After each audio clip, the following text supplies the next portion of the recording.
ఈరోజు మనం వ్యాకరణ పరిభాష గురించి కొన్ని విషయాలు తెలుసుకుందాం.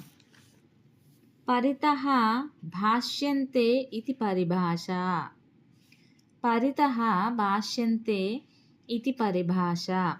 పరిభాషలనగా లోకమున తరచుగా వ్యవహరింపబడుతున్నవి అని అర్థం. పరిభాషలనగా లోకమున తరచుగా వ్యవహరింపబడుతున్నవి అని అర్థం. వ్యాకరణ శాస్త్రాన్ని రచించడానికి ముందు ఆ శాస్త్రకారులు తాము ముందు చెప్పబోయే వాటికి శాస్త్రమంతా వర్తించే విధంగా కొన్నింటికి కొన్ని పేర్లు పెట్టుకుంటారు. అయితే కొన్నింటిని సందర్భానుసారంగా మళ్ళీ చెప్పుకుంటూ శాస్త్రాన్ని నడుపుతారు. వీటిని మిగిలిన వాటితో సాంకేతిక నామాలు అంటే టెక్నికల్ వర్డ్స్ అంటారు. అంటే సాంకేతిక నామాలను పెట్టుకుంటారనమాట. ఏ శాస్త్రానికైనా ఈ సాంకేతిక నామాలు ఉంటాయి. వ్యాకరణంలో ఇలాంటి వాటిని పారిభాషిక పదాలు అని పిలుస్తారు. వ్యాకరణంలో ఇలాంటి వాటినన్నిటిని కూడాను పారిభాషిక పదాలు అని పిలుస్తారు. ఇప్పుడు మనం బాల వ్యాకరణం గురించి తెలుసుకుందాం. సంజ్ఞా పరిచ్ఛేదం అచ్చు గురించి తెలుసుకుందాం. అకారాదులు అచ్చులు. అకారాదచ్చులు అకారం మొదలైన వర్ణాలకు అచ్చులు అని పేరు. అకారం మొదలైనటువంటి వర్ణాలకు అచ్చులు అని పేరు. కకారాదులు హల్లులు. కకారాదులు హల్లులు అనడం చేత వర్ణమాలలో కకారానికి పూర్వం వరకు ఉండే వర్ణాలు గ్రహింపబడతాయి. ఆ ఈ ఆ ఇ ఈ ఉ ఊ రు రు ఎ ఏ ఐ ఓ ఔ ఇవన్నీ కూడాను అరసున్న అం అహా. అరసున్న అం అంటే నిండు సున్నా, అహా అంటే విసర్గ అనే ఈ 19 వర్ణాల అచ్చులు సంస్కృతంలోని అచ్ అనే ప్రత్యాహార సంజ్ఞ తత్సమంగా తెలుగులో అచ్చు అని ఏర్పడింది. సంస్కృతంలోని అచ్ అనే ప్రత్యాహార సంజ్ఞ తత్సమంగా తెలుగులో అచ్చు అని ఏర్పడింది. నెక్స్ట్ అనింద్యగ్రామ్యం. అనింద్యగ్రామ్యం లక్షణ విరుద్ధంబగు భాష గ్రామ్యంబు. లక్షణ విరుద్ధంబగు భాష గ్రామ్యంబు. ఈ భాషా కావ్యాలలో ప్రయోగించడానికి అర్హమైనది కాదు. ఈ భాషా కావ్యాలలో ప్రయోగించడానికి అర్హమైనటువంటి భాష కాదు అనింద్యగ్రామ్యం అనేది. కాబట్టి గ్రామ్యం నింద్య అవుతుంది. గ్రామ్యం అనేది నింద్య అవుతుంది. అయితే ఆర్య వ్యవహారంబులు దృష్టంబు గ్రాహ్యంబు. ఆర్య వ్యవహారంబులు దృష్టంబు గ్రాహ్యంబు అంటే మహాకవులు ప్రయోగిస్తే గ్రామ్యమైన గ్రహింపవలసిందే. మహాకవులు ప్రయోగిస్తే గ్రామ్యమైన గ్రహింపవలసిందే. కరకంఠుడు మొదలైన శబ్దాలు వ్యాకరణానికి విరుద్ధాలైన గ్రామ్యాలవుతాయి. కరకంఠుడు మొదలైన శబ్దాలు వ్యాకరణానికి విరుద్ధాలైనా కూడా గ్రామ్యాలవుతాయి. ఇక్కడ అయినా నన్నయాది మహాకవులు ప్రయోగించడం చేత కరకంఠుడు అనేది ఇక్కడ ఏమవుతుంది, విరుద్ధమైనటువంటి గ్రామ్యం అయినప్పటికీ నన్నయ్య అనే మహాకవి ఈ యొక్క పదాన్ని ప్రయోగించడం చేత అవి నింద్యలు కావు. కాబట్టి వీటిని అనింద్య గ్రామ్యాలు అంటారు.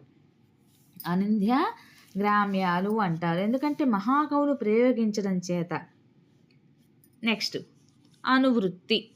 ఇప్పుడు మనము అచ్చు గురించి తెలుసుకున్నాము, అనింద్య గ్రామ్యం గురించి తెలుసుకున్నాము. ఇప్పుడు అనువృత్తి గురించి తెలుసుకుందాము. వ్యాకరణ పరిభాషలో అనువృత్తి. పూర్వ సూత్రస్థితివందస్త. పూర్వ సూత్రస్థిత పదస్య పరసూత్రే షూపస్థితి. పూర్వ సూత్రస్థితివదస్య పరసూత్రే షూపస్థితి. వెనక సూత్రాలలోని పదం అన్వయం కోసం తర్వాత సూత్రాలలోకి వచ్చి చేరడం అనువృత్తి. వెనక సూత్రాలలోని పదం అన్వయం కోసం తర్వాత సూత్రాలలోకి వచ్చి చేరడం అనువృత్తి.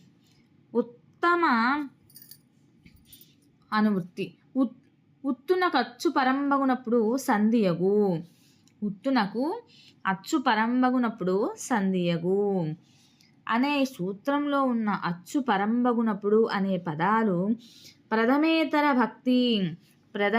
విభక్తి అనేటువంటి తర్వాత సూత్రంలోకి వచ్చి ప్రథమేతర విభక్తి శత్రార్థ చూర్ణంబులు. ప్రథమేతర విభక్తి శత్రార్థ చూర్ణంబులు ఉకారమునకు అచ్చు పరంబగునప్పుడు సంధి వైకల్యమునగు అని అన్వయిస్తుంది. కాబట్టి ఇక్కడ అచ్చు పరంబగునప్పుడు అనేది అనువృత్తి. నెక్స్ట్ అలగువు లఘువు. అలగువు లఘువు.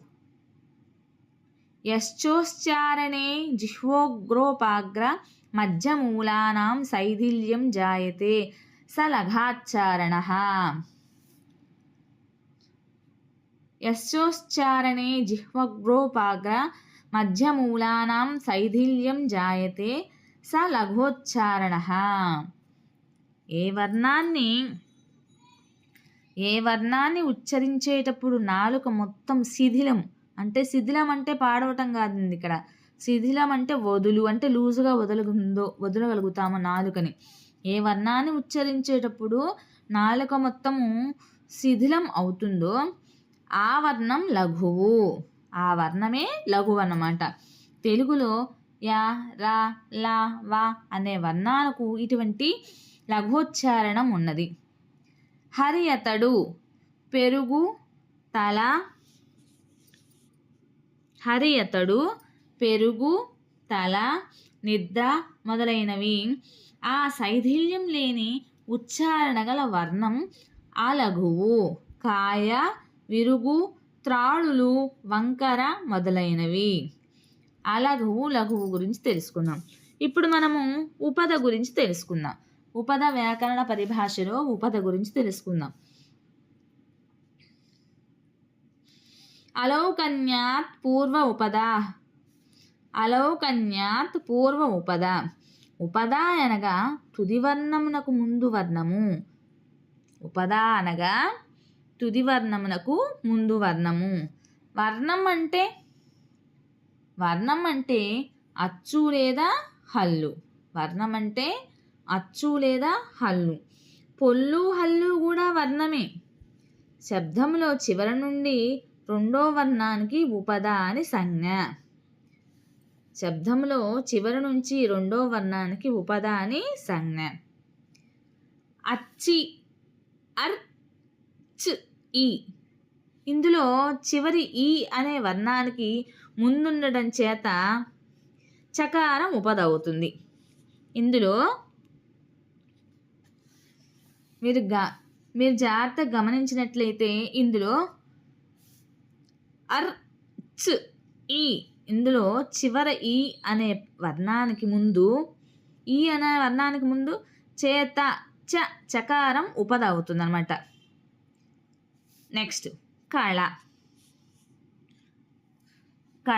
ధృత ప్రకృతములు కాని శబ్దములు కళలనబడు నకారానికి ధృతమని పేరు.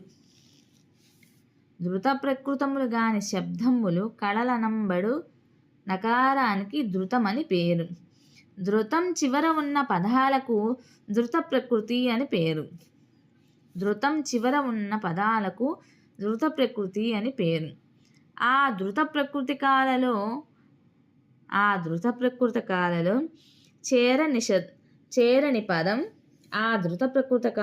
చేరని పదం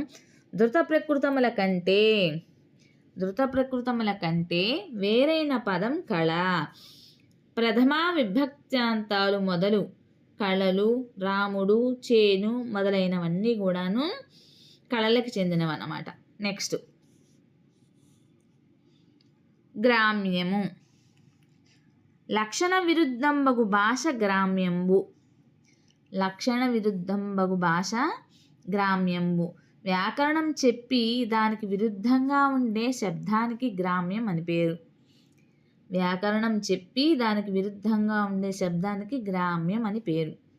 వస్తాడు, వచ్చువాడు లేదా రాగలడు అనే విధంగా వ్యాకరణం సాధించిన రూపం వస్తాడు అనేది దానికి విరుద్ధం కాబట్టి గ్రామ్యం. ఈ గ్రామ్య భాష కావ్యాలలో ప్రయోగించడానికి అర్హం కాదు. ఇలా నిందింపదగినటువంటి కావడం వల్ల వీటికి నింద్యాగ్రామ్యాలు అంటుంటారు. ఇలా నిందింపదగినవి కావటం వల్ల వీటిని నింద్యాగ్రామ్యాలని అంటుంటారు. నెక్స్ట్ తత్సమం. తత్సమం సంస్కృత ప్రాకృత తుల్యంబగు భాష తత్సమంబు. సంస్కృత ప్రాకృత తుల్యంబగు భాష తత్సమంబు. సంస్కృతంలో లేదా ప్రాకృతంలో సమానమైనటువంటి తెలుగు శబ్దానికి తత్సమం అని సంజ్ఞ. సంస్కృతంలో తుల్యమైన సంస్కృత సమం రాముడు, రామ అనేది సంస్కృతం అన్నమాట. ప్రాకృతంలో తుల్యమైన ప్రాకృత సమం సిరి, సిరి ప్రాకృతం. ఈ రెండింటినీ కలిపి తత్సమం అంటారు. తత్సమం అనే మాట కొన్ని చోట్ల కేవలం సంస్కృత సమం అనే అర్థంలో ప్రయోగించడం కూడా ఉంది. నెక్స్ట్ తద్భవం. సంస్కృత ప్రాకృత భవంబగు భాష తద్భవం. సంస్కృత ప్రాకృత భవంబగు భాష తద్భవం. సంస్కృతం నుంచి లేదా ప్రాకృతం నుంచి పుట్టిన తెలుగు శబ్దాలు తద్భవాలు. సంస్కృతం నుంచి లేదా ప్రాకృతం నుంచి పుట్టినటువంటి తెలుగు శబ్దాలు తద్భవాలు. సంస్కృత ప్రాకృత మూల రూపాలలో తెలుగు ప్రాతిపదిక రూపంలో వర్ణాలు మార్పులుంటాయి. అయితే సంస్కృత శబ్దం నుంచి పుట్టిన తెలుగు శబ్దం సంస్కృత భవం. ఆకసము, ఆకస సంస్కృతం. ఆకసము అన్నది తెలుగు అయితే సంస్కృతం ఆకసము అన్నది ప్రాకృతిక భాష అయితే ఆకస సంస్కృతం అవుతుంది. ప్రాకృతం నుండి పుట్టిన శబ్దము ప్రాకృత భవం. ఇంగళము, ఇంగాలో ఇది ప్రాకృతము. మరలా సంస్కృత ప్రాకృత భవాలు రెండింటినీ కలిపిన తద్భవం ఏర్పడుతుంది. సో టీచర్స్, మీకు కనుక ఈ వీడియో నచ్చినట్లయితే ప్లీజ్ లైక్ చేయండి, షేర్ చేయండి, సబ్స్క్రైబ్ చేయండి. నేను ఈరోజు మీకు చెప్పినవన్నీ కూడా చాలా డెప్త్లో ఉన్నవండి. డిఎస్సికి బాగా ఉపయోగపడతాయి. మీరు ఓపుకొని చదువుకుంటే టెట్కి కూడా కవర్ చేసుకోవడానికి ఉపయోగపడుతుంది. కానీ బాగా చదవండి, బాగా సబ్జెక్ట్ని నేర్చుకోండి.